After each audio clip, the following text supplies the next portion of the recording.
Bonjour Laura, j'espère que Salut! tu vas bien. Bienvenue dans nos studios Cobistar. Merci. Est-ce que tu peux nous expliquer un petit peu ton histoire dans un résumé déjà en introduction? Ok, donc du coup, moi c'est Laura. Il y a bientôt 12 ans maintenant, j'ai eu un accident où je suis devenue tétraplégique. Donc spoiler, là je remarche. Ça a été beaucoup plus rapide que prévu. C'était pas forcément prévu que je remarche, mais voilà concrètement les grandes lignes. Et comment ça s'est passé justement cet accident? Tu as eu un accident du coup? Ouais, c'était un accident de soirée où j'ai fait une mauvaise chute. Quelqu'un m'a poussé trop fort en fait et j'ai fait un vol plané sur plusieurs mètres et après ma tête a fait un coup du lapin comme ça et du coup la cervicale s'est brisée en C7 ici quoi. C'était Ouais. une douleur. Est-ce que tu te rappelles des événements ou... Ouais, alors j'ai des blackouts, genre je me souviens pas de la chute en tant que telle. Enfin, tu sais, comme tu tombes fort sur la tête, j'ai eu un trauma crânien, etc. Donc tu as des pertes de connaissance sur le Oui, moment. oui. Mais je me souviens, oui, être allongée. Alors, normalement, il y a beaucoup de personnes qui ne sentent pas leurs jambes. Moi, comme c'est une compression et pas une fracture, c'est une compression de la moelle épinière. Du coup, moi, j'avais mes jambes très engourdies. Mais je pouvais pas bouger, je pouvais même pas relever la tête, tout ça. Enfin, j'étais vraiment au sol comme ça et je bougeais pas, quoi. Mais je me souviens de ce moment-là où, parce que tu sais, tu tombes, le premier réflexe, c'est quoi? Tu te relèves, et là, bah non, ça Donc, vient pas. donc les urgences sont... Enfin, il y a Ouais, eu du des... coup, et moi j'étais là en mode non, non, mais appelez pas les pompiers, tout va Ah ouais? bien. Moi, c'était, ah oui, mais parce que c'est qui tout double, je pense, en fait, à des personnes, je sais que j'avais ma coloc de chambre en rééducation qui avait fait une chute de cheval. Elle avait capté à la seconde où elle était tombée, paf, tétraplégiée et tout. Moi, c'est un truc, j'avais aucune idée de ça, tu vois, donc... non, pour moi, le premier réflexe, c'était non, non, ça va aller, ça va aller. Et c'est quelque chose qui a perduré après, hein. C'est quelque chose que j'ai pas du tout capté. Et comment ça s'est passé, ça s'est déroulé justement? Donc en fait, tu es Donc du coup, tombé, les urgences, ouais, je suis tombée. enfin on t'a poussé, On m'a si poussée, j'ai bien tout à compris. fait. Oui, il faut dire les choses Oui. clairement. On m'a poussée. Mes amis ont appelé les pompiers qui sont arrivés. Et pour la petite anecdote d'ailleurs, il y a marqué sur ma fiche de prise en charge de pompier simulation 3 points d'exclamation. Ah ouais. Enfin d'interrogation, je crois que c'était, je sais plus. De par les circonstances, mais ce qui aurait pu me coûter très cher parce qu'après tu as la prise en charge aux urgences. Mm. Donc selon ce qu'ils lisent chez les pompiers, etc. Mais c'est un médecin qui a quand même eu la présence d'esprit de se dire bon, le scanner était un peu flou, on va quand même passer une IRM. Et là, ils ont vu que bah non, effectivement, il y avait une fracture, donc ils ont opéré en urgence le matin même. Mais donc il y a eu ça. Après, et c'est là en fait que ça s'est accéléré, c'est-à-dire que donc j'ai atterri en réa. Parce que quand tu as une tétraplégie, donc du coup, c'est une atteinte très haute de la moelle épinière. Mm. Donc, tu as littéralement tout ton corps qui est impacté. Et ça veut aussi dire problème de respiration. Parce que tu vois, donc, les muscles qui sont là, tu peux pas trop respirer correctement. Je suis passée à ça, d'avoir une trachéo. Donc, tu sais, quand on te Ouais. fait un trou dans la gorge pour mieux respirer. Et on m'avait dit que j'en aurais pour facile un mois et demi en réa. J'y suis sortie au bout de 20 jours. Parce qu'au final, voilà, j'ai fini par récupérer. Du coup, j'ai pas eu de trachéo. Et une semaine après, à peu près, j'ai commencé, comme l'œdème se résorbait, j'ai commencé à bouger mon orteil, mon pied droit le jour de mon anniversaire. C'était un beau cadeau. Et en fait, comme ils ont rapidement vu que ça s'accélérait, ils ont essayé d'accélérer mon transfert. Comme il y avait plus de problème vital, on va dire, d'urgence vitale. Ils ont essayé d'accélérer mon transfert en Mais comment rééducation. ça se passe? En fait, tu sens plus tes membres. En fait, moi, je sentais. Parce que voilà, c'est une Tu sentais. compression. Tu n'es pas sectionné. Ok. Donc, il y a vraiment une grosse différence déjà. C'est-à-dire que tu as plus de chances si tu es compressé parce que tu as un énorme œdème. Et plus l'œdème va se résorber, plus le jus, le courant, en fait, il va pouvoir repasser. D'accord. Après, c'est évident que c'est comme quand tu abîmes des fils électriques. À un moment donné, tu en as qui vont être cassés au bout Oui. d'un moment. Tu en as qui vont un peu court-circuiter. Enfin, voilà. Est-ce que la personne qui t'a poussé a été Alors, ça, c'est tout un rattrapée? sujet. C'est marrant parce que je viens de faire un tout mini court-métrage sur la justice. Parce que ça fait 10 ans que je suis en procédure justice. Et en décembre, ils ont rendu un premier verdict. Moi, mon pire scénario, c'était que ce soit un pire 30% de sa responsabilité. Parce qu'il y a une part de responsabilité de moi, forcément. Je veux dire, c'était pas 100% de sa faute. Moi, j'étais à cet endroit-là aussi, etc. Mais c'était évident de par les faits que c'est sa poussée qui a provoquer la chute. Parce Oui. que moi, j'avais fait ça plusieurs fois, il n'y avait pas de problème, tu vois. Et en fait, c'est revenu, il y avait zéro responsabilité sur lui. Donc, ça a été un gros coup, surtout qu'il y a des évidences, des preuves, même de la logique, des mathématiques qui font qu'à un moment donné, en fait, tu as une poussée, c'est évident que ça a un impact quelconque sur la chute. Donc là, je suis en appel. Et je ne suis même pas allée au pénal, hein, c'est que du civil, mais déjà, c'est un gros combat. Donc, c'est... Ouais. Ouais, voilà. C'est Faut assez lourd. encaisser. Donc, aujourd'hui, il n'y a ouais. pas de conséquences par rapport à ça. Ça veut dire que la personne qui... Rien du tout. Je Voilà. sais même pas s'il est au courant en fait qu'on est encore en procédure. Parce que comme tu sais, c'est assurance contre assurance en fait. Ah oui, Moi, j'ai d'accord. mon avocat parce que Oui. forcément, il faut plaider ma cause, etc. et tout. Je sais même pas où il en est à ce niveau-là, en fait, donc je sais pas. Mais pour l'instant, il y a rien de ce côté, quoi. Ouais, Et comment tu as la récupéré justice, quoi. donc, par rapport à ça? Donc, c'est vrai que Ouais. mentalement, tu étais perturbé par rapport à ça, puisque justement, on t'a poussé, tu es devenu tétraplégique. Ouais. Donc, tu es resté environ 1 mois donc, Ouais, à l'hôpital. alors 20 jours en réa et après je suis passée en centre de rééducation. Et là, pareil, on m'avait dit j'y serais pour à peu près 1 an et demi et j'y suis restée 6 mois. Ouais. En fait, tout est vraiment accéléré. J'aime bien dire en général que pour moi, il y a vraiment un triangle gagnant. C'est bon, forcément, la persévérance, la motivation que tu y mets. Si tu baisses les bras dès le début, en fait, c'est même pas la peine, tu vois. L'entourage aussi, parce que forcément, ça t'aide dans la motivation. Si tu as des gens derrière toi, bah, ça aide. Et la bonne étoile. Tu as toujours une part de... Enfin, si ça avait été sectionné, j'aurais pas eu les mêmes chances. Si j'avais dû avoir ne serait-ce qu'une trachéo, ça m'aurait gardé 1 mois de plus en réa, donc j'aurais pas pu direct entamer la rééducation. Tu vois, c'est tout un tas de petites choses comme ça qui fait qu'il y avait une part de bonne étoile, quoi. Et pendant les 6 mois, comment tu as vécu psychologiquement la chose? Alors ça, c'est un sujet. J'étais dans le déni complet. Pour vous donner quelques idées, c'est moi qui consolais mes parents à l'hôpital déjà. Ouais. Genre, mais t'inquiète, ça va aller. Ça s'est passé fin août, l'accident. Donc moi, 15 jours plus tard, je rentrais en 2e année de BTS. Même pas une semaine après. Moi, j'étais en mode, non, mais vous inquiétez pas. Moi, dans 3 semaines, j'aurais loupé 2-3 semaines de cours. Moi, dans 3 semaines, j'y retourne. Moi, c'était l'équivalent d'avoir un bras cassé. Hein. J'étais vraiment, c'était un niveau de déni stratosphérique, quoi, tu vois. Et dans les mois qu'on suivit, en fait, c'était la même chose. En fait, tout se passait tellement vite que je n'ai absolument pas eu le temps de comprendre ce qui m'est arrivé, tu vois. Parce que comme j'avais tout le temps des progressions, il y a des fois, ils étaient même en sous-effectif certains jours à l'hôpital. Et tu avais quand même 10 personnes dans ma chambre pour voir, alors, qu'est-ce que vous pouvez faire aujourd'hui, mademoiselle Prévost? Enfin, tellement c'était lunaire, quoi, tu vois. Donc, Et tu faisais des cours à distance? Ah non, bah là, c'était même pas... Non. J'étais complètement sonnée, j'étais sous antidépresseurs, il fallait te mettre tout un tas de médicaments pour tout un tas de trucs. Tu sais, post-trauma crânien aussi, donc t'as un truc... Moi, j'étais complètement à l'ouest, complètement à l'ouest. Non, j'ai différé mon année d'1 an, du coup, ah oui. complètement. Ouais, ça a été un gros trou. De reporter. Ouais, ça a été un gros... une année sabbatique un peu particulière, on va dire. Bon, on va dire ça. Il y a d'autres années à faire, quoi. Ouais, c'est ça. Ça, et après, effectivement, en centre de rééducation, ça a été très progressif. On peut dire que j'ai quitté... Donc, c'était fin août, j'ai fait mes premiers pas. Je suis arrivée en centre de rééducation mi-septembre. Là, je marchais pas du tout. Je commençais tout juste à être un petit peu mobile, à pouvoir peut-être manger un petit peu toute seule. Et aussi, je crois que quand même un petit peu, tu vois. Je me suis mise debout pour la première fois le 1er octobre. Et j'ai fait mes premiers pas le 3 octobre. Et je crois que j'ai abandonné mon fauteuil en décembre, courant décembre. Je sais que je l'avais plus pour Noël. Donc voilà. Donc ouais, non, c'était ultra rapide. Enfin, c'était rapide, mais en même temps long. Moi, je l'ai pas ressenti comme ça, en fait. Ouais. Si tu veux, le déni, pour dire, j'en suis sortie il y a quelques années. Ça va faire 12 ans, moi, j'en suis sortie il y a quelques années. Il y a eu vraiment... Et c'est en ça que je trouve hyper intéressant, parce que c'est vraiment quelque chose une aide psychologique, mais qui peut devenir très dangereuse à la longue, tu vois. C'est quelque chose qui m'a aidée, moi, pendant ces mois-là, à ne pas me laisser abattre, à être juste on continue.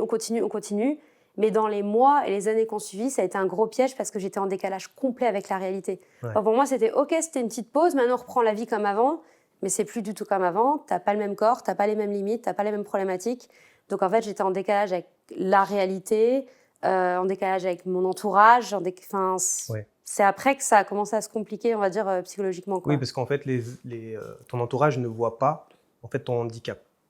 Aujourd'hui, c'est ça, ouais, tout à fait. C'est un handicap qui est censé être assez visible quand même, la tétraplégie, mais moi, du coup, effectivement, c'est pas le cas. Si tu sais pas, tu peux pas deviner que j'ai été tétraplégique. C'est pas possible. Donc, tu as des anecdotes par rapport à ça? Dans les transports en commun, les transports en commun. Alors, l'anecdote la plus récente, ça me fait rire maintenant, mais sur le moment, j'étais un peu... donc, du coup, j'ai la carte PMR pour pouvoir m'asseoir, pas faire les queues, etc., tout ça. Et donc, une fois, j'étais sur les sièges rabattants comme ça. Les strapontins, merci. Et c'était pas blindé, mais il y a une vieille dame qui arrive. Et automatiquement, comme je suis jeune, etc., elle fait « Est-ce que vous pouvez me laisser la place ?» Et je pense que dans sa tête, c'était une formalité de poser la question, mais que j'allais automatiquement me lever. Là, je lui fais « Non, je suis désolée. » Boum! Il y a eu ce truc. « Ah bon, mais je suis âgée, j'en ai... » Je fais « Écoutez, je suis désolée, mais moi, je suis en situation de handicap, j'ai besoin de rester assise. » Ah bon. Et elle s'est mise sur le côté. Il s'est passé peut-être genre 30 secondes. Moi, j'ai remis mon casque, tout ça, etc. Mais vous avez quoi? C'est déjà la manière de le dire. Oui. Et en fait, sur le moment, aujourd'hui, je me refais cette scène en mode j'aurais pu lui dire 15 millions de trucs différents, mais sur le moment, j'étais tellement estomaquée. Juste, Oui, il y a plein de fois où on se refait la scène, on dit mais là, j'aurais dû dire ça, j'aurais dû dire ça. Mais je crois que sur le moment, en fait, j'ai juste répondu aux questions genre de manière automatique, tu vois, parce que je me dis, c'est pas possible ce qui est en train de se passer, quoi, tu vois. Donc, je lui ai répondu, je fais, bah voilà, ah, d'accord, mais vous avez votre carte PMR? Oui, j'ai ma carte PMR. Mais vous avez quel âge? Ah, d'accord. Et pourquoi vous avez besoin de vous asseoir? Et elle n'arrêtait pas. Elle m'a posé au moins 4-5 questions comme ça.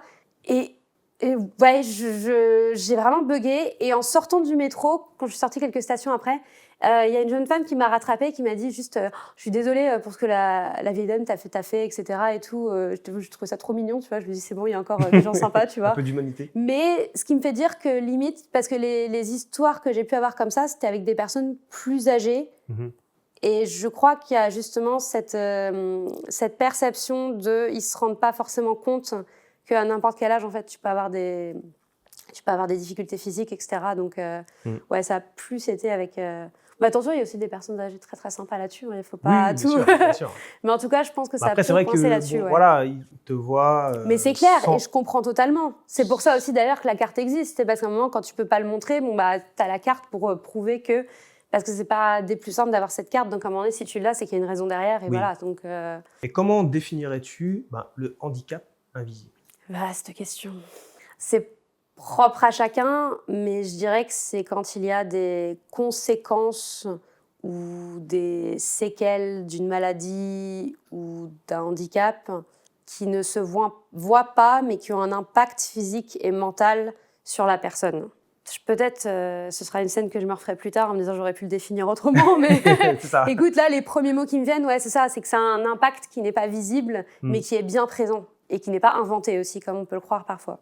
C'est ça. Je parle notamment de fatigue, etc. C'est quelque chose qui est sous-estimé. Exactement. En fait, si physiquement, on ne voit pas d'anomalie, les gens, en général, se disent la personne n'est pas handicapée. Exactement.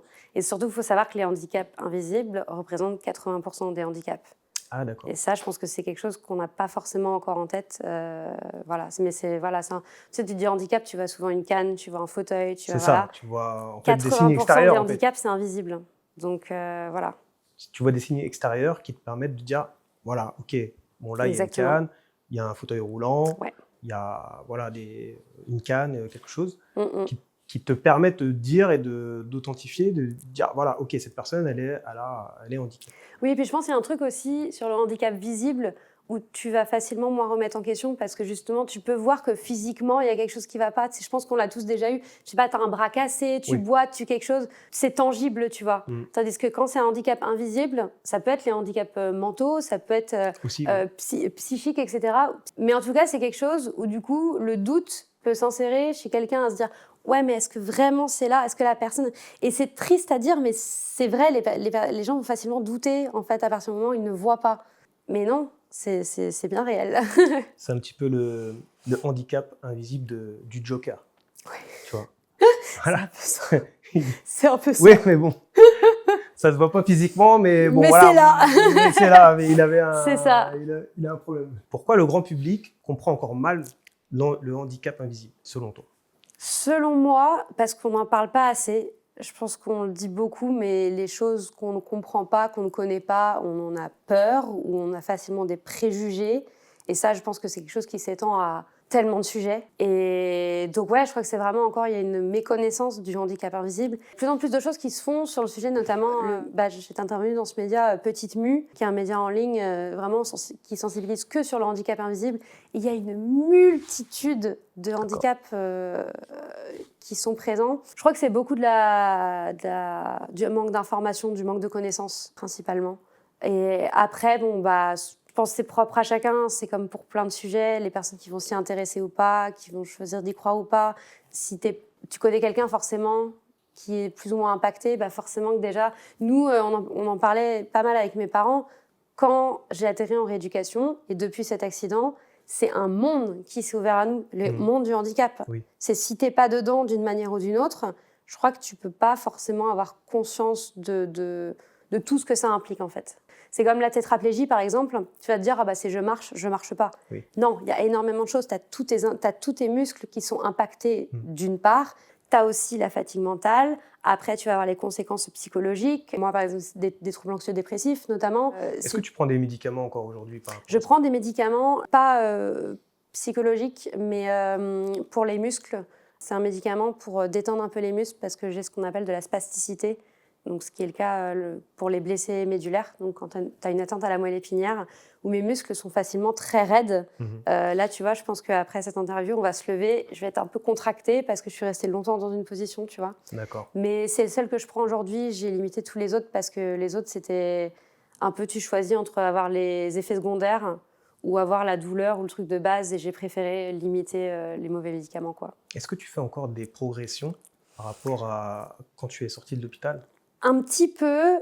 Aujourd'hui, en tout cas, est-ce que tu... Ouais, alors c'est aussi par rapport à la prise en charge, parce qu'il y a des choses, comme je suis une tétraplégique qui remarche, je crois qu'il y a eu une sorte de priorisation, si on peut dire ça, de mes besoins par rapport au corps médical. Il y a des choses qui ont un peu été laissées de côté, ce qui fait que, par exemple, il y a tout juste 1 an, on m'a conseillé, c'est une ostéo qui m'a conseillé d'aller faire de la rééducation des abdos postpartum. Je trouve ça hilarant parce que du coup, j'ai jamais eu d'enfant, mais je fais des abdos postpartum. Je trouve ça très cocasse. Quand je fais le rendez-vous sur Doctolib, hop, séance d'abdos postpartum. Bon, bref, ça me fait toujours rire. Mais parce qu'en fait, on m'avait jamais expliqué, et moi, je m'en rendais pas compte parce que tu vis avec, tu compenses, tu vois là. Je n'avais plus du tout conscience de mes abdos, notamment de mon transverse. Et bah, du coup, là, je commence à faire des progrès là-dessus, mais au bout de plus de 10 ans, tu vois. Il y a plusieurs choses comme ça où là, j'ai repris depuis 1 an un autre kiné aussi pour reprendre la rééducation parce que je me suis rendu compte qu'avec les années, je commençais à avoir développé des compensations sur l'ensemble du corps, dans la marche, dans plein de choses. Et comme je fais de la danse et aussi pas mal d'autres sports à côté, tout ça, et en fait, il y a des fois, je commençais à me rendre compte que j'avais mal ou alors qu'il y a des trucs où j'étais pas stable, etc. Donc, des progrès ou en tout cas de la restabilisation, voilà, ça bouge tout le temps, ça bouge en permanence. Est-ce que c'est envisageable pour toi si un jour tu tombes enceinte, est-ce qu'ils justement, les médecins t'ont dit des choses par rapport à ça ? On m'a dit qu'il y a des accompagnements, je connais... Parce que ça peut être risqué peut-être, non ? En fait, j'ai des amis autour de moi qui sont tétraplégiques en fauteuil ou qui remarchent, qui ont eu des enfants. Moi, quand j'étais en rééducation, j'en avais parlé vite fait. Après, comme c'est absolument pas dans ma tête de près ni de loin, je me suis pas plus penchée sur le sujet. Mais c'est biologiquement possible. C'est juste qu'après, il faut un suivi beaucoup plus présent. Typiquement, le médicament que je prends, il faudrait que je l'arrête parce que ça peut être très dangereux. Est-ce que ou non, je retournerai en fauteuil ? J'en sais rien. C'est propre à chacune surtout, finalement. C'est propre à chacune tout court. C'est le combat de... Voilà. Mais en tout cas, oui, je sais que c'est des possibilités là-dessus. Mais c'est comme tout, voilà, c'est de faire plus attention... Finalement, même si c'est plus sur le long terme, c'est dès que je fais quelque chose de nouveau, en fait, c'est de savoir d'adapter, en fait. Après, c'était pour savoir si tu avais des préconisations ou des choses que les médecins te disent, attention, ne fais pas ci, ne fais pas ça. Alors, les médecins, ne pousse pas trop ton corps. Les médecins, ils sont un peu restent dans une petite boîte, fais attention. Je me souviendrai toujours de la tête de mes médecins quand je leur ai demandé une autorisation pour faire un saut en parachute. Ah ouais. Ils m'ont dit, mais vous cherchez vraiment les problèmes, hein. Non, mais c'est parce qu'en fait, à un moment, en fait, il faut juste continuer à vivre, tu vois. Tu vas pas faire tout et n'importe quoi non plus, bien évidemment. Et je sais que moi, la première, il y a des choses où je suis automatiquement plus flippée qu'avant, tu vois. Mais non, c'est juste que... Après, c'est aussi, il y a plein de trucs qui te disent facilement, ça, vous pourrez plus refaire, ça, vous pourrez plus refaire. C'est faux, c'est propre à chacun en fait. C'est à toi de voir tes propres limites et de finir par comprendre qu'est-ce que tu peux faire. Là, tu vois, récemment, j'ai repris la boxe. Mais alors, par contre, il est hors de question pour moi de faire des combats, tu vois. Ça va être juste les entraînements, la technique, je me défoule sur le sac, etc. Mais il est évident que je vais pas... Enfin, j'ai ma plaque ici, c'était assez fragilisé comme ça. Il est évident que je vais pas me prendre des coups. Enfin, voilà. C'est surtout une question d'adaptation, en fait. À quoi ressemble une journée normale pour toi ? Qu'est-ce que la normalité ? Non, en fait... quotidien, en fait, ton quotidien. Il n'y a pas vraiment de journée... Parce que comme Est-ce que tu fais des entraînements ? Est-ce que tu fais des exercices quotidiennement ? Oui, mais pas les mêmes selon... Déjà, j'ai pas trop de quotidien comme je suis comédienne et réal, donc déjà, il n'y a pas de, on va dire, de routine ou quoi que ce soit. Après, j'ai quand même des choses assez régulières. J'ai un cours de danse le mercredi, un cours de danse le jeudi. cours de boxe le samedi. Et après, j'ai 1 heure de kiné que j'essaye de caser dans la semaine. Ça varie selon les jours. Plus la fameuse demi-heure d'abdos postpartum que je fais aussi. Donc, tu mets tout ça combiné. Après, selon si j'ai des semaines remplies ou pas, je vais essayer de caser quelques séances de renfort supplémentaires dans la semaine. Mais la danse, c'est quelque chose que tu peux faire facilement? Non. Ça te demande beaucoup d'efforts? Ça me demande beaucoup d'efforts pour plein de raisons. C'est de l'adaptation, comme tu vois, le centre, typiquement, voilà, j'ai dû... En fait, c'est surtout que j'ai beaucoup de mal à mobiliser plusieurs muscles en même temps, plus avoir les bons steps, à me rappeler de la choré. En fait, c'est tout un truc où mon cerveau, il est tellement en surchauffe, plus la fatigue mentale facilement, la concentration, c'est tout un tas de trucs comme ça. C'est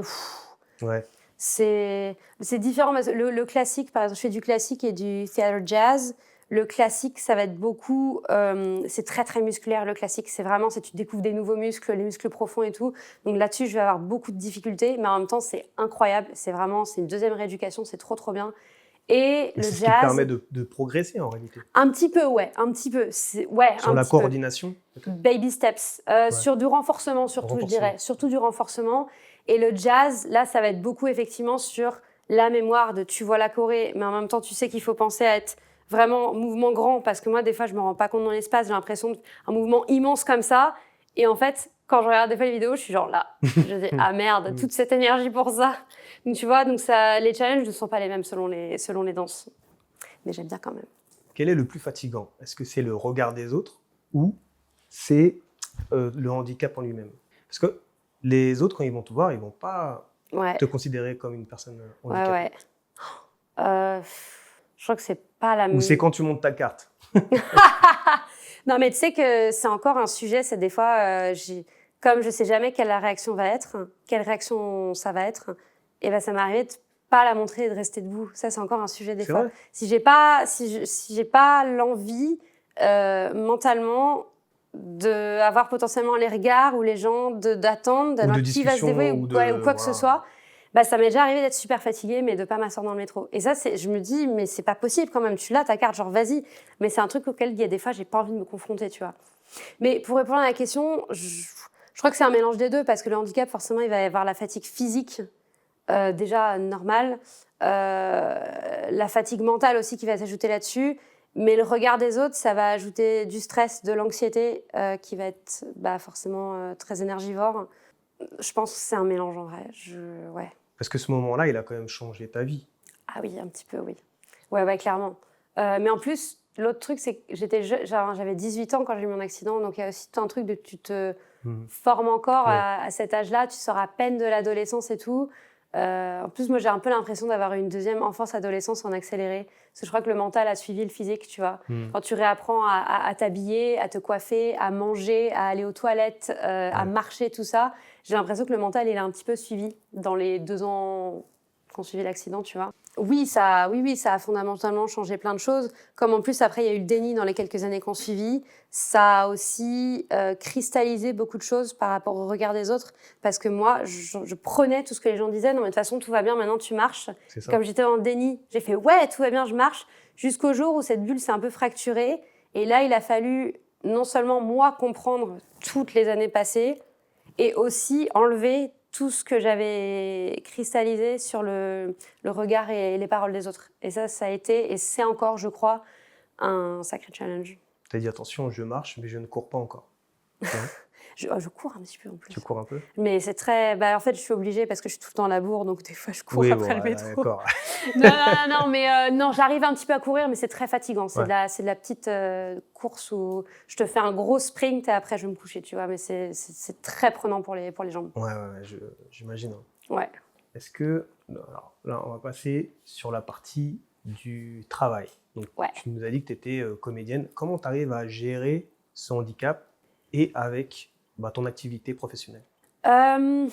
Pour l'instant, ça va. Je dirais que le plus compliqué, là, pour le coup, c'est en termes de fatigue, parce que j'en suis à un stade, je suis au début de ma carrière, donc j'ai pas encore fait beaucoup de projets, très peu de projets professionnels, et ça se joue énormément sur le réseau. C'est à 80%, mon taf pour l'instant, c'est de faire du réseau, faire des connexions, faire des rencontres. Et ça, tu le fais comment ? tu vas à des festivals, tu vas à des avant-premières, tu vas à des projections, à telle soirée networking, etc., etc. Et ça bouffe de l'énergie, ça bouffe tellement d'énergie. Donc c'est très très chouette à faire, hein, mais moi il y a des fois, il y a des moments où je peux pas. Si j'ai eu un cours de danse dans la journée, que j'ai envoyé des mails le matin, que j'ai dû faire tel ou tel truc en plus, etc. J'arrive, il est 20h, il y a la projection, mais en fait je suis épuisée, tu vois. C'est des journées à rallonge. Ouais, c'est ça, c'est des journées à rallonge. Donc ça m'est arrivé de ne pas y aller.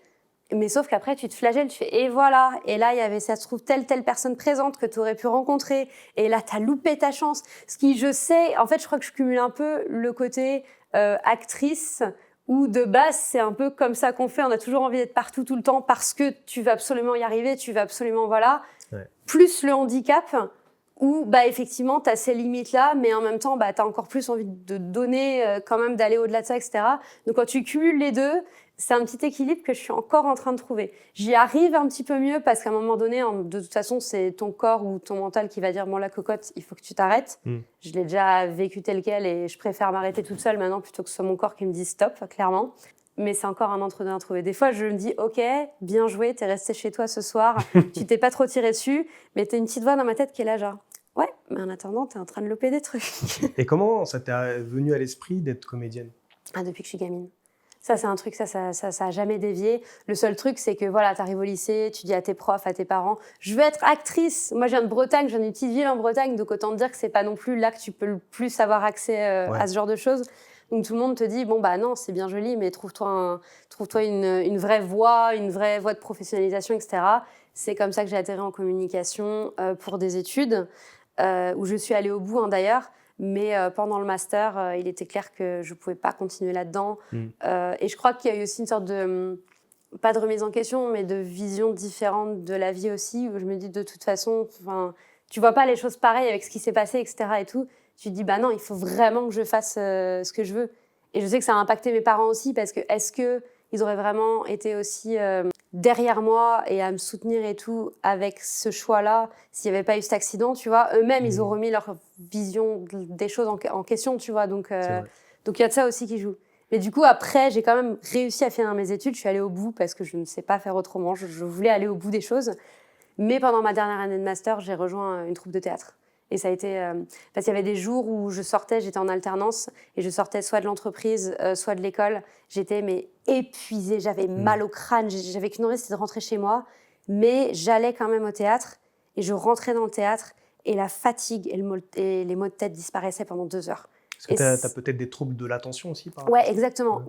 Ça vient beaucoup avec le trauma crânien notamment. Effectivement, c'est même, tu vois, quand je te parle, il y a des moments où je dis putain, qu'est-ce qu'on est en train de dire, qu'est-ce qu'on est en train de, tu vois. Et je sais qu'après, là, je vais être fatiguée parce que là, je suis à fond dans ce qu'on fait. Et après, ça va faire pioum. Et quand tu pars faire du networking comme ça, est-ce que tu dis directement aux personnes, j'ai un handicap ? Non, c'est toute la question aujourd'hui de quand est-ce que je le dis, notamment si je passe un casting. Y a un peu les deux écoles. Ça peut te fermer des portes, tu penses ? Pas forcément. Alors, en fait, j'ai plein d'échos différents de la part des directeurs, directrices de casting.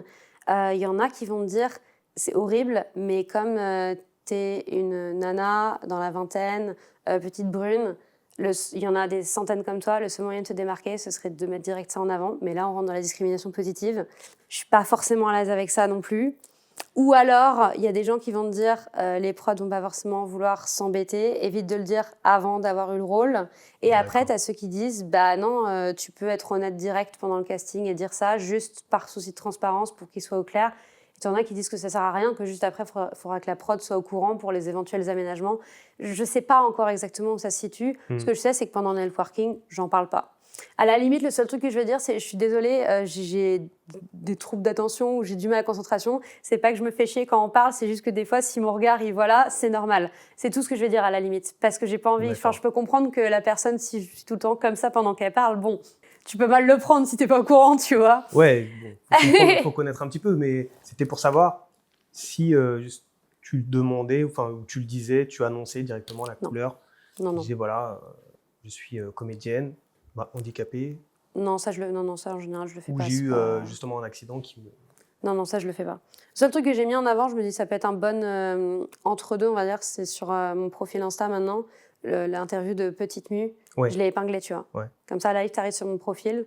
Et je sais que récemment, j'ai refait une vidéo de présentation où j'inclus dedans, je dis, bon, parmi les petites anecdotes, j'ai appris à remarcher à l'âge de 18 ans. Je parle pas frontalement du handicap, mais je laisse une petite graine en mode, voilà, la chose est posée, mais sans forcément faire tout un speech sur coucou, je suis une comédienne en situation de handicap, voilà.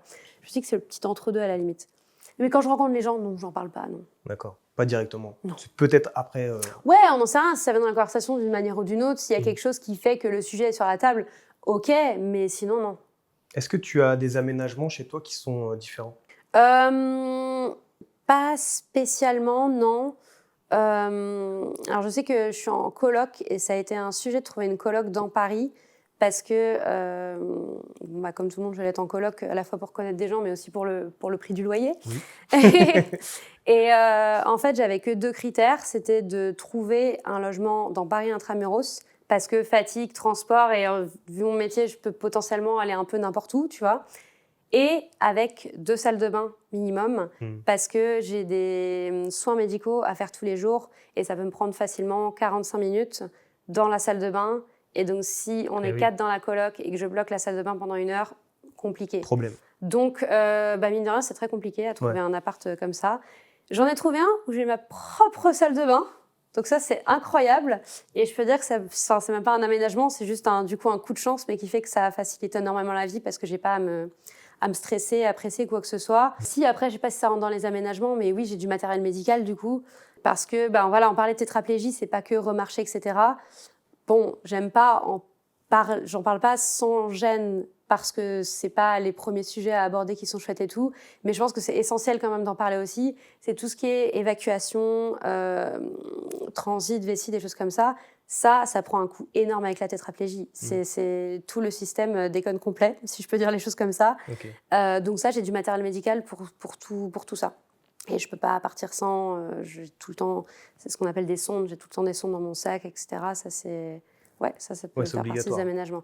Ouais, c'est obligatoire, sinon je ne peux pas aller aux toilettes. Ça, c'est à vie? Ça, c'est à vie, d'autant qu'il y a 2 ans et demi, j'ai eu une opération justement où on m'a retiré toute une partie de la vessie, parce que ce qu'on appelle une vessie neurologique qui était beaucoup, beaucoup trop active. J'avais des infections rénales et il y avait des risques d'avoir des reins endommagés avant 40 ans, tu vois. Donc j'ai fait cette opération et là depuis j'ai une néovessie qu'on appelle ça avec un bout d'intestin. C'est incroyable ce qu'ils font aujourd'hui en médecine, c'est fou. Ils te prennent un bout d'intestin et puis ils recousent ça sur la base de la vessie et t'as un tank tout neuf. Et ça te refait une vessie, mais du coup elle se contracte quasiment plus, quoi. C'est fou, mais c'est incroyable ce qu'on fait aujourd'hui. Ah, mais si. Je me dis que ça, je commence à être un puzzle humain, tu vois. J'ai un bout de hanche au niveau de mes cervicales, j'ai un bout d'intestin au niveau de la vessie. Tu te dis, les idées qu'ils ont, tu vois, c'est incroyable.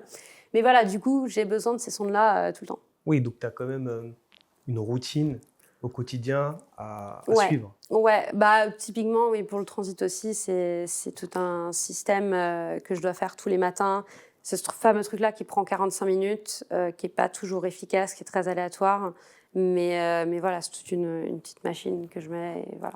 Est-ce que ça a un impact sur la confiance en soi? Oui. Ce truc-là en particulier ou tout en général? En fait, c'est tout en général. Oui. Il y a cette partie-là, forcément, puisque ça touche à l'intime. Donc, qui peut mettre des freins aussi sur des relations amoureuses et puis intimes, on va dire. Et la partie handicap. En général. Ouais, complètement.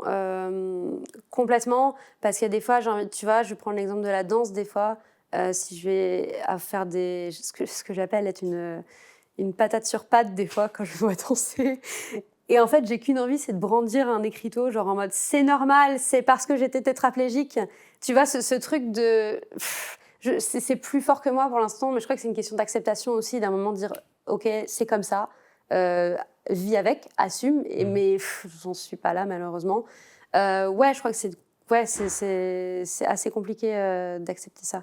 On en revient à la même chose, handicap invisible, regard des autres, donc tout ça. Ça t'a impacté aussi sur ta confiance. Ouais, carrément. Et je crois que j'ai toujours un peu une sensibilité au regard des autres. On est tous, je pense, très sensibles. Tous. Après, certains plus que d'autres, tu vois. Moi, je crois que j'étais dans la partie haute du panier, où je pense que ça a toujours eu un petit peu un bon impact sur moi, surtout quand tu rentres pas dans les cases, quand tu as toutes ces choses particulières. Et moi, j'ai toujours été quelqu'un de très active, très, voilà, vouloir dépenser mon énergie, sauf qu'aujourd'hui, je suis limitée forcément parce que mon corps, il va me dire « Ok, stop ». Et du coup, encore plus quand on va me dire « Ah, mais c'est bon, c'est que 2 étages, allez, montez flemmard ou quoi, on va pas prendre l'ascenseur, on va machin ». Je suis encore plus là, j'ai envie de dire « Mais c'est parce que… » Mais du coup, ça, voilà, une plus de confiance en soi, etc. C'est… Ouais, c'est assez problématique là-dessus. Ça joue vraiment sur ton bien-être aussi. Sur le bien-être, sur l'anxiété, etc.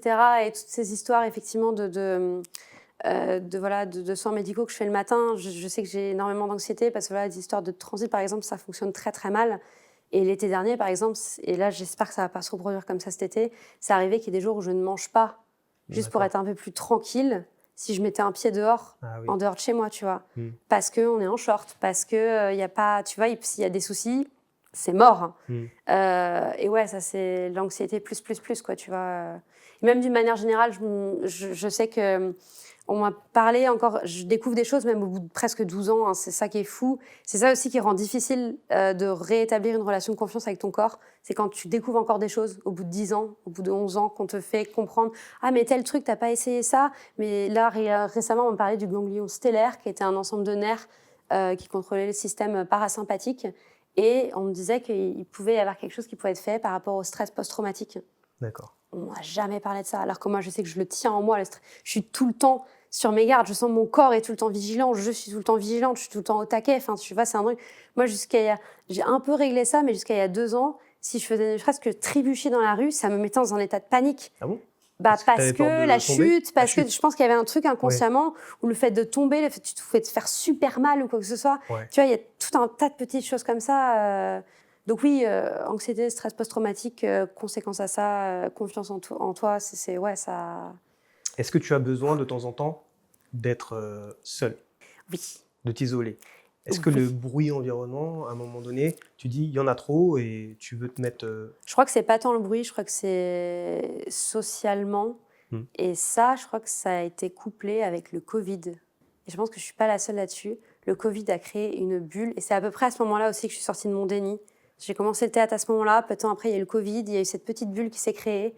Et ça a été la révélation, tu vois. Waouh, t'es bien chez toi, t'as pas les problèmes extérieurs, t'es pas tout le temps… Alors qu'il faut savoir, avant, c'est moi qui entraînais les gens à sortir, à aller en soirée, à faire des trucs, etc. C'est l'inverse maintenant, il faut me sortir de ma grotte. Hein. Ouais. Non, j'exagère un peu, mais pas tant que ça. Genre, c'est assez fréquent que là, j'ai besoin de prendre un temps pour moi et je suis toute seule et ça fait du bien d'être dans ma petite bulle, tu vois. Ça c'est réconfortant, tu vois.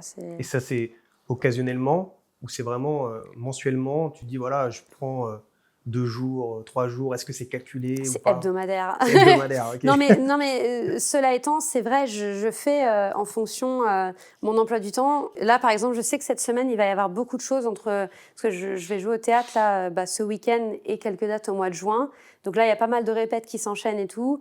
Plus, par exemple, ce qu'on fait aujourd'hui, plus les trucs de sport, plus les gens que je vois. Ce soir, j'ai une projection, etc. Ouais, et ça tout. prend beaucoup d'énergie. Là, je sais que cette semaine, je me suis préparée d'avance. Je vais avoir peu de temps où je vais être vraiment chez moi pendant plusieurs heures, tranquille, sans me soucier même du temps, parce que je sais que je vais toujours un peu stresser de devoir sortir après, donc sans me soucier de je dois sortir après et tout. Donc je sais que la semaine prochaine, il va falloir que je me dise, ok, là tu prévois pas de rendez-vous médical, tu prévois pas de kiné, tu prévois pas de voir de personne, il me faut ces temps-là. Oui, ça maintenant c'est… Donc si occasionnellement, je veux dire, on doit se voir avec des amis pour un café, un verre ou quoi que ce soit, des fois je vais dire, là je suis pas dispo avant telle date. J'aurai 1 ou 2 créneaux de libre, mais je sais que ceux-là, il faudra que je les réserve pour souffler, pour être dans ma bulle. Ou pour aller au cinéma aussi, parce que c'est les moments où je sais que je me ressource, parce que c'est le cinéma, c'est le paradis, tu vois. C'est mon autre bulle, on va dire, en dehors de chez moi. Mais ça va être ces moments où c'est ça. Est-ce que tu as un entourage ou des amis qui ont aussi un handicap invisible? Alors, j'ai rencontré, c'est marrant, notamment des soirées, projections. Il y avait notamment lors du Clash, ça se passe pendant le festival Paris-Cours-de-Vent, une compétition où tu fais des courts-métrages avec obligation d'avoir un acteur ou actrice en situation de handicap dans un rôle important. Donc, dans ce contexte-là, effectivement, j'ai rencontré des personnes en situation de handicap invisibles, notamment atteintes d'autisme. J'en ai rencontré quelques-unes, effectivement. Et ça fait du bien aussi d'en parler et d'avoir un peu… On se rend compte en fait que les problématiques sont tout le temps les mêmes. C'est vrai? Ouais, c'est tout le temps les mêmes. C'est regard des autres, c'est compréhension, c'est... Le quotidien La aussi. carte PMR dans les La carte transports. PMR, Ça, ouais, c'est un énorme sujet. Ça, tu lis les interviews Petite Mue, honnêtement, allez, on va dire 8 interviews sur 10, on te parle de la carte PMR tellement c'est un sujet. Ouais. Et du coup, tu les vois aussi en dehors ou pas après? Pas Ou spécialement. vous discutez voilà, sur les réseaux? Oui, c'est déjà arrivé qu'on discute un peu, qu'on échange Pour vous soutenir. comment dire, nos expériences, on va dire. Après, j'ai jamais énormément passé beaucoup de temps. On parle pas énormément dessus non plus, quoi. On passe pas notre temps là-dessus non plus, quoi. Mais oui, quand tu rencontres quelqu'un, forcément, c'est sympa d'avoir un petit retour d'expérience, on va dire. C'est dans les choses qu'on n'a pas forcément en tête de handicap invisible, mais valable, handicap invisible ou pas, mais en tout cas à prendre en compte, c'est effectivement la charge mentale, parce que c'est un tas de petites choses, tu vois, mais qui cumulées, en fait, c'est énorme. Tu dois caser tes rendez-vous kiné dans la semaine, les rendez-vous médicaux, ceux qui vont être prévus tous les 3-4 mois, ceux qui vont être imprévus. Moi, récemment, j'ai des douleurs qui n'étaient pas prévues. C'était appeler les médecins. OK, il n'y a pas de dispo à votre temps de temps. Bon, en attendant, je vais te donner une ordonnance. Tu vas prendre tel médicament. Tu vas aller faire un scanner. Tout ça en l'espace de 4 jours. Alors que tu as ta vie autour, tu as plein de trucs autour, etc. Les rendez-vous que j'ai tous les 3-4 mois dans un hôpital qui est alors littéralement 1 heure de chez moi, en fait, tu te prends ta demi-journée parce que le temps de faire l'aller-retour, le rendez-vous, etc. et tout. Tous les mois, d'être sûr de ne pas être à la bourre, d'aller chercher tes médicaments. Quand tu pars de chez toi, tu as bien tes sondes, tu as bien tes médocs. Si tu pars en week-end, OK, est-ce que j'ai bien tout prévu, etc. Tout un tas de petites choses comme ça. Et je suis sûre que j'en oublie et que quand je reverrai la vidéo, je serai là, j'ai pas parlé de ça aussi. Tu es obligé d'aménager ta vie autour de ton handicap. En fait, c'est ça. En tout cas, tu es obligé de le prendre en compte, tu vois. C'est plein de détails où des fois, j'aimerais bien, tu pars 2-3 jours, tu aimerais bien prendre un tout petit sac à dos, mais comme tu as le matériel médical, déjà, ça te rajoute, moi, c'est une pochette, ne serait-ce que pour le soin que je fais tous les matins, c'est une pochette comme ça. Tu mets plein de trucs dedans, ça, tu le transportes pas dans un tout petit sac, tu vois. Donc voilà, tout un tas de choses comme ça, la charge mentale qui est... Voilà. Et après, oui, effectivement... et c'est marrant que tu parles du fait d'être une femme, parce que le handicap au féminin, il y a des petites choses auxquelles j'ai été confrontée, et un en particulier, quand j'ai eu mon opération il y a 2 ans et demi, un truc auquel j'avais déjà été confrontée en réa, mais bon, en réa, j'étais à l'ouest, donc j'ai pas... Voilà. C'est l'histoire de la pilule, parce que j'avais, pour mon opération, une sonde nasogastrique qui passait par mon nez, qui descendait, voilà. Donc j'avais, comme l'opération consistait de la vessie et touchait la vessie et les intestins, j'avais ni le droit de boire ni de manger. Donc j'étais nourrie par la sonde. Mon médicament était en intraveineuse, mais quiproquo de la pilule. La pilule en intraveineuse, ça n'existe pas. Donc en fait, à un moment, j'ai été confrontée à soit je continue à prendre ma pilule et je m'étouffe tous les jours parce que j'avais le droit à genre 2 mini-gorgées d'eau et à rester coincée. Et la sonde nasogastrique, c'est vraiment un enfer quand tu l'as. Et tout le temps, déjà, ça fait mal, voilà et tout. Si en plus, tu rajoutes le médicament qui se coince à chaque fois, c'est encore pire. Ou alors, je l'arrête.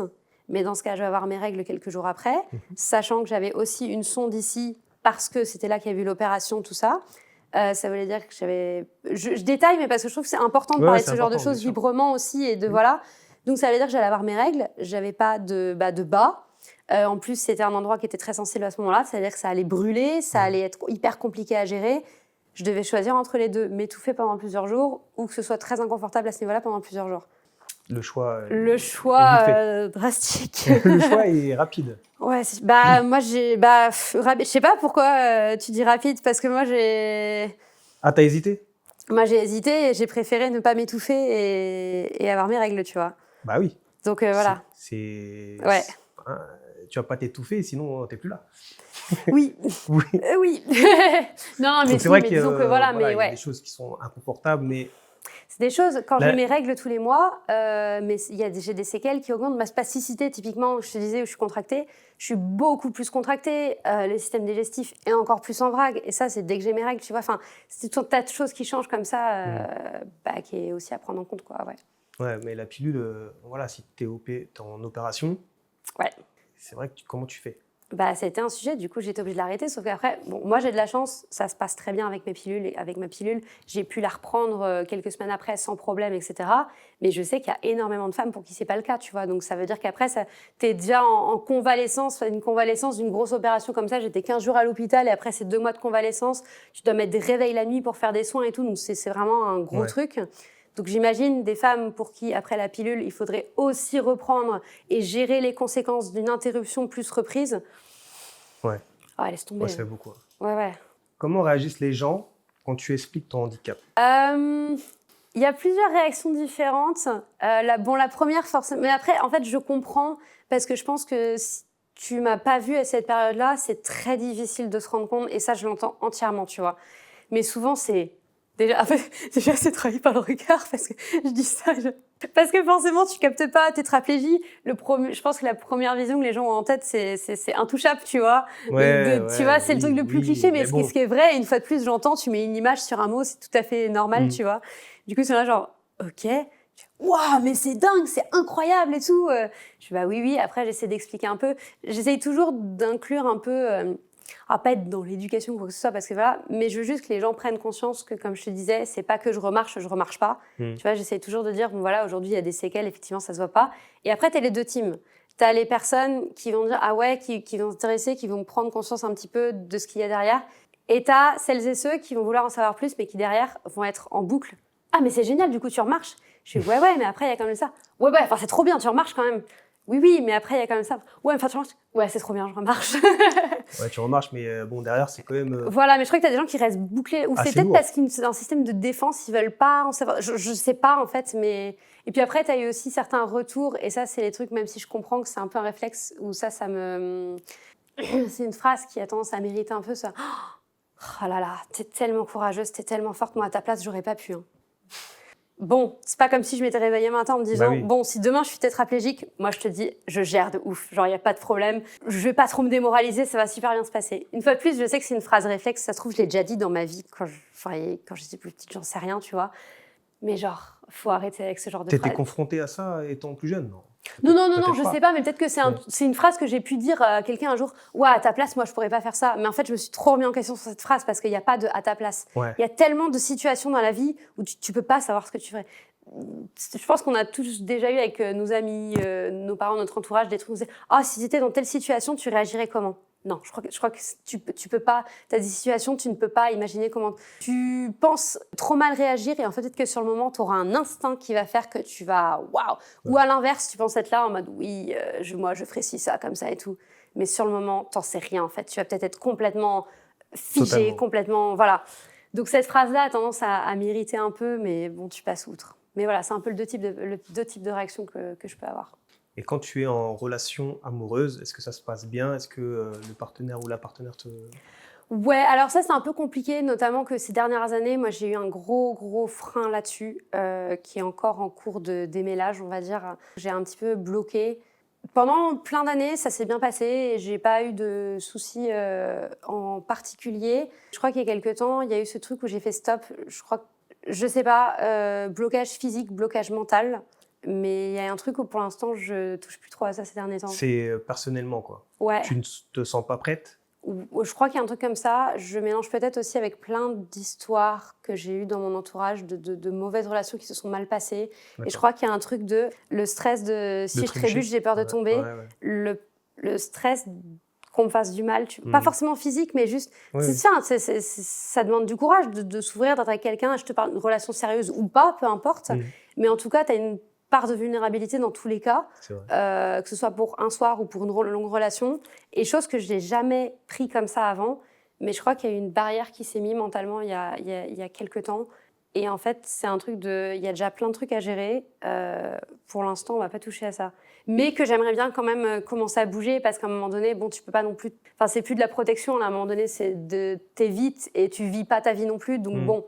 Mais bon, on n'est pas en séance de psy, on va pas tricoter là-dessus. Mais en tout cas, il y a un truc où, pendant plusieurs années, ça s'est bien passé, notamment dans ma période de déni. Et après, petit à petit, ça s'est délié. Et là, je crois qu'il y a un truc de... Je sais pas où ça se joue exactement, mais ouais, j'ai mis ça de côté pour l'instant. Tout simplement, tu as besoin de temps pour toi. C'est possible aussi. Tu as des projets et tu te concentres sur tes projets. Ouais, non, mais il y a une part de ça, clairement. Mais après, je sais qu'il y a une part de... Il va falloir que j'aille fouiller là-dedans à un moment donné parce que ça peut pas rester figé éternellement, tu vois. Ouais. Chaque chose en son temps, on va dire. Chaque chose en son temps. Qu'est-ce qu'un bon soutien pour toi? Est-ce que tu as eu des gens qui t'ont soutenu? Mes parents et ma sœur. Et comment en fait ça se matérialise? Mes parents et ma sœur. Pardon, je t'ai même pas laissé finir ta question, parce que moi, pour moi déjà, ça a été la réponse la plus évidente. C'est mes soutiens globaux sur le handicap, sur ma carrière, surtout encore aujourd'hui. Je pourrais y passer des heures, je crois que je vais en rester là, parce que juste, ils sont présents sur tous les aspects, tout le temps, et c'est vraiment... Ouais, eux trois, ils sont... Tu les as au quotidien au téléphone, par exemple ou... Non, je suis très nulle avec ça. Ma mère aimerait bien que j'appelle plus souvent.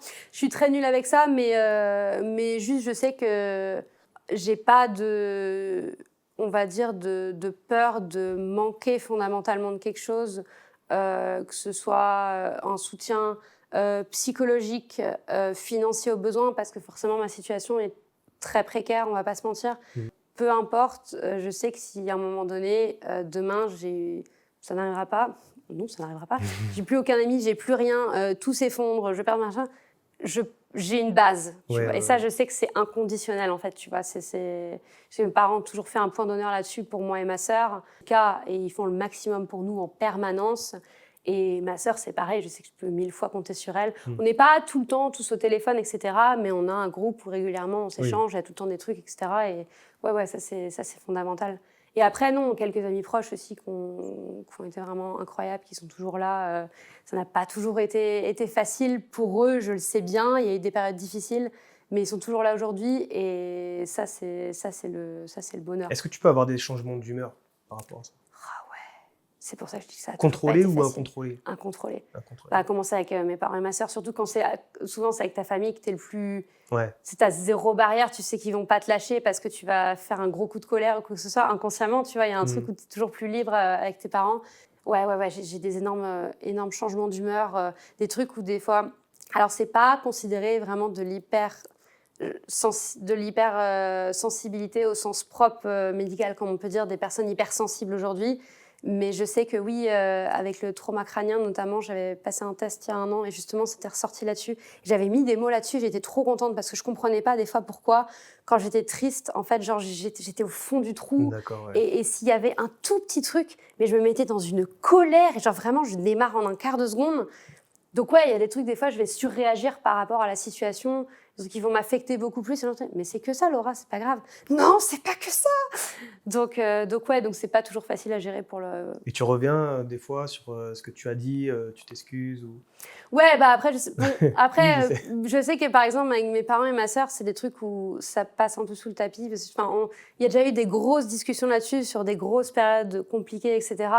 Mais après, je sais qu'ils sont au courant et c'est voilà. Et après, on souffle. Enfin, je souffle surtout, même eux aussi, mais voilà. Et on passe à autre chose. Mais oui, j'en ai déjà parlé. Mais je pense que oui, c'est pas toujours facile à.